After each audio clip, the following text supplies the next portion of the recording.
Kwento ko sa inyo guys, nung umattend kami ng first anniversary dinner ng Seafood Bacolod. Happy first anniversary, Seafood! Alam nyo naman, they are one of the most enjoyable places here in Bacolod when it comes to seafoods. Given na yung mga foods na masasarap dito but may improvements pa silang ginawa for a more comfortable dining experience. Naka-aircon na ang malaking dining hall nila kung saan kumakain ng karamihan sa mga families at big groups. Also, dalawa na rin ang kanilang exclusive KTV rooms. So, more parties can be done here at Seafood. At eto na nga, simula na ng kainan headed by Miss Rhea and Chef Darwin, ang power couple ng Seafood Bacolod. Kita natin may fish fillet, orange chicken, at isa pang beef dish na hindi ko alam kung anong title. May mga pa-desserts and of course, di mawawala ang platter of seafoods and lechon. Alam nyo naman, pag lechon, pinipilahan yan. Pero ito lang ang nakuha namin for the three of us kasi control lang muna tayo. Marami pa tayong kainang pupuntahan ngayong December kaya di kailangan itodo natin kaagad. Mas masarap umuwi na saktong-sakto lang ang busog kaysa sa feeling bundat. Ay, baka bangungutin tayo niyan. Kaya ito lang ang laman ng plato namin, pa sweet and simple lang. Pero hindi kayo sure kung nakailang balik yan.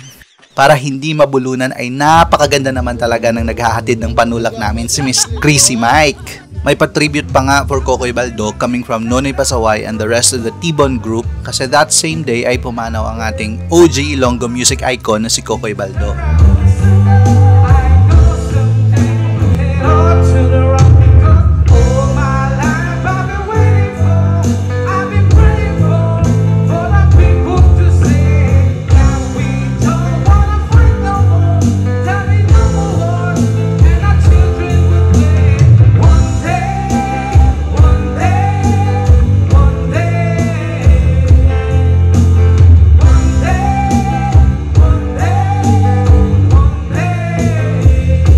Rest in peace para sa ating pangmalakasang Lodi. Pababa lang ng kinain while enjoying the band playing at guaranteed talaga ang chill and satisfying kainan dito sa Seafood. Check them out dito sa Tendalo Avenue, Helado Street, Bacolod City. Spacious ang lugar nila so super okay kung dalhin mo man ang buong pamilya with the kids and even with friends.